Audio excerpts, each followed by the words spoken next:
নমস্কার বন্ধুরা, history lessons by Ayan রায় চ্যানেলের পক্ষ থেকে তোমাদের স্বাগত জানাই। আজকে একটি গুরুত্বপূর্ণ ভিডিও নিয়ে চলে এসেছি মাধ্যমিকের পরীক্ষার্থীদের জন্য। ইতিহাসের লাস্ট মিনিট ফাইনাল সাজেশন নিয়ে আজকের এই ভিডিও। আগেও আমরা ইতিহাসের মাধ্যমিকের সাজেশন দিয়েছি, কিন্তু যেহেতু পরীক্ষা খুব সামনে চলে আসছে তাই তোমাদের এই সাজেশনটা হবে লাস্ট মিনিট ফাইনাল সাজেশন। এরপরে কিন্তু আর ইতিহাসের কোনো সাজেশন হবে না, এবং এই সাজেশন দেখে যদি তোমরা পড়ে যাও তাহলে কিন্তু অবশ্যই তোমরা 100% কমন পাবে। কেন 100% কমন পাবে সেটাও আমি তোমাদের সঙ্গে আলোচনা করে নিচ্ছি। দেখো, প্রথমেই বলি যে ইতিহাসে কিন্তু দু রকমের বড় প্রশ্ন আসে, একটা হচ্ছে 4 নম্বরের আর একটা হচ্ছে 8 নম্বরের। 8 নম্বরের বড় প্রশ্নের ক্ষেত্রে সব চ্যাপ্টার থেকে কিন্তু 8 নম্বরের বড় কোশ্চেন হয় না। মোট 8টা চ্যাপ্টারের মধ্যে মাঝখানে 6টি চ্যাপ্টার থেকে 8 নম্বরের প্রশ্ন আসে, অর্থাৎ এই মাঝখানে 6টি চ্যাপ্টারের মধ্যে থেকে 3টে বড় প্রশ্ন হয় 8 নম্বরের, এবং লিখতে হয় একটা। এদিকে 4 নম্বরের প্রশ্নের ক্ষেত্রে কিন্তু প্রত্যেকটা অধ্যায় থেকেই 4 নম্বরের বড় প্রশ্ন আসে, অর্থাৎ 4-এর মোট 8টি বড় প্রশ্ন আসে, তার মধ্যে লিখতে হয় 6টা। কিভাবে লিখতে হয় তার যে প্যাটার্ন, সেই প্যাটার্ন যারা মাধ্যমিক পরীক্ষা প্রথম দিচ্ছ তারা আগেই জেনে গেছো, কারণ টেস্ট পরীক্ষায় তোমাদের এই বিষয়গুলো নিয়ে আলোচনাও করা হয়েছে। এবং এই যে সাজেশন দিচ্ছি, এই সাজেশনের যদি তোমরা ভালো করে দেখে যাও শেষ পর্যন্ত, তাহলে প্রত্যেকটি প্রশ্ন তোমরা পরীক্ষার হলে গিয়ে কমন পাবে।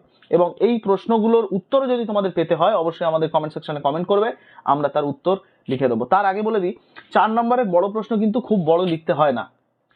তোমাদের যে পরীক্ষার খাতা, সেই পরীক্ষার খাতা অনুসারে 1 পেজের একটু বেশি লিখতে হয় 4 নম্বর, কিংবা 1 পেজ লিখতে হয় 4 নম্বরের প্রশ্নের জন্য। স্পেশালি বারবার উল্লেখ করে দেওয়া হয়েছে বেশি বড় লেখা যাবে না। এবং একইভাবে 8 নম্বরের প্রশ্নের জন্যও কিন্তু তোমাদের ওয়ার্ড সংখ্যা নির্ধারণ করে দেওয়া হয়েছে, সেখানে তোমরা 8 নম্বরের জন্য 2 পেজের বেশি লিখতে পারবে না। সুতরাং তোমরা দেখতে পাচ্ছ যে লিমিটেশন কিন্তু রয়েছে প্রত্যেকটা প্রশ্নের জন্য। সুতরাং অনেক বেশি পড়ারও দরকার নেই, আবার অনেক বেশি লেখারও দরকার নেই। প্রত্যেকটি প্রশ্ন কিন্তু কমন আসবে 2024-এ, কারণ এখানে যে প্রশ্নগুলো দিয়েছি প্রত্যেকটা প্রশ্ন কিন্তু তোমরা টেস্ট পরীক্ষা যারা দিয়েছো তারা দেখতেই পাচ্ছ যে এই প্রশ্নগুলো বেশিরভাগই তোমাদের স্কুলের টেস্ট পরীক্ষাতে এসেছে, এবং এই প্রশ্নগুলোর মধ্যে থেকেই কিন্তু ফাইনাল পরীক্ষার প্রশ্ন তৈরি হবে। সুতরাং সেই রকম বিবেচনা করেই তোমরা প্রস্তুতি নাও, এবং প্রত্যেকটি প্রশ্নই কিন্তু খুব গুরুত্বপূর্ণ। প্রশ্নগুলো একবার বলে দিই। দেখো, প্রথম প্রশ্ন 4 নম্বরের জন্য, বাংলায় নারী শিক্ষা বিস্তারে ড্রিঙ্ক ওয়াটার বেথুন সম্পর্কে যা জানো লেখো। 1857 খ্রিস্টাব্দে মহারানী ভিক্টোরিয়ার ঘোষণাপত্র সম্পর্কে টিকা লেখো। ইতিহাস চর্চার ক্ষেত্রে সরকারি উপাদানের ভূমিকা আলোচনা করো। ইতিহাস চর্চায় উপাদান হিসাবে স্মৃতিকথা ও আত্মজীবনীর গুরুত্ব লেখো। এগুলো খুবই ছোট ছোট করে পড়তে হবে, খুব বেশি বড় পড়ার দরকার নেই। আবারও বলছি যে ছোট ছোট করেই পড়বে তোমরা, বেশি বড় পড়ে অযথা সময় নষ্ট করবে না, কারণ অত বেশি বড় লিখলেও নাম্বার কিন্তু সেখান থেকে কমে যাওয়ার চান্স থাকে। নারী শিক্ষা বিস্তারে ও সমাজ সংস্কারে ঈশ্বরচন্দ্র বিদ্যাসাগরের অবদান লেখো। আধুনিক চিকিৎসাবিদ্যায় কলকাতা মেডিকেল কলেজের ভূমিকা লেখো। পাশ্চাত্য শিক্ষা বিস্তারে ডেভিড হেয়ারের উদ্যোগ লেখো। স্বামী বিবেকানন্দের ধর্ম সংস্কার আন্দোলনের আদর্শ ব্যাখ্যা করো। 1855 খ্রিস্টাব্দে সিপাহী বিদ্রোহের কারণ আলোচনা করো। নীল বিদ্রোহের প্রতি মধ্যবিত্ত সমাজের মনোভাব কেমন ছিল। টিকা লেখো। এখানে ঔপনিবেশিক অরণ্য আইন, সন্ন্যাসী ফকির বিদ্রোহ, বারাসাত বিদ্রোহ সম্পর্কে দেওয়া হয়েছে। এরপরে আমরা চলে যাচ্ছি সেকেন্ড স্লাইডে। দেখো, সেকেন্ড স্লাইডেও কিছু প্রশ্ন আছে, যে প্রশ্নগুলো দেখে নাও। ভারতে জাতীয়তাবাদী বিকাশে আনন্দমঠ উপন্যাসের ভূমিকা লেখো। ফরাজি আন্দোলনের ব্যর্থতার কারণগুলি আলোচনা করো। ভারতে জাতীয়তাবাদের বিকাশে অবনীন্দ্রনাথ ঠাকুরের ভারত মাতার চিত্রের গুরুত্ব লেখো।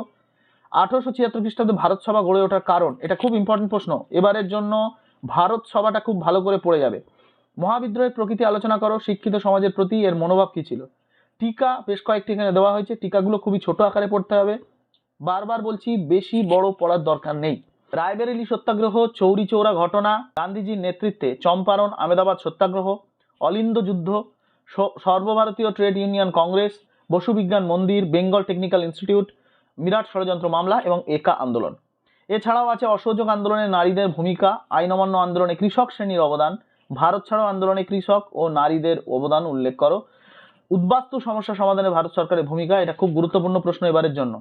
স্বাধীনতার পর দেশীয় রাজ্যগুলির ভারত ভুক্তির সমস্যা কি ছিল, এটাও খুব ইম্পর্টেন্ট প্রশ্ন 2024-এর ফাইনাল পরীক্ষার জন্য। এর পাশাপাশি আমরা 8 নম্বরের কিছু প্রশ্ন তোমাদের জন্য রেখেছি, সেই প্রশ্নগুলো কি একবার দেখে নিই।